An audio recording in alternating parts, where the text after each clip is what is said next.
1400 বছর আগে ইন্টেকাল করা কোনো মানুষের নামে কি আজও ব্যাংক অ্যাকাউন্ট সচল থাকা সম্ভব? হ্যাঁ, সম্ভব।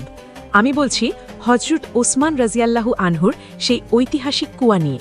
মদিনায় পানির প্রচণ্ড অভাব, অথচ একমাত্র কুয়া বীরের রুমার মালিক এক ইহুদি যে চড়া দামে পানি বেচত।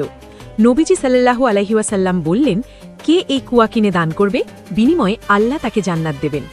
হজরত ওসমান রাজিয়াল্লাহু আনহু কিনতে চাইলেন, কিন্তু ইহুদি তা বেচবে না। তিনি এক অদ্ভুত অফার দিলেন। তিনি কুয়াটির অর্ধেক মালিকানা কিনলেন, এই শর্তে যে একদিন কুয়া তার, একদিন ইহুদির। নিজের দিনে তিনি পানি একদম ফ্রি করে দিলেন। ফলে মানুষ ওসমান রাজিয়াল্লাহু আনহুর দিনে 2 দিনের পানি জমিয়ে নিত। ইহুদির ব্যবসা লাল বাতি জ্বলে উঠল এবং সে পুরো কুয়াটি বিক্রি করতে বাধ্য হল। বিস্ময়কর ব্যাপার হল, সেই কুয়া আর বাগান আজও সচল।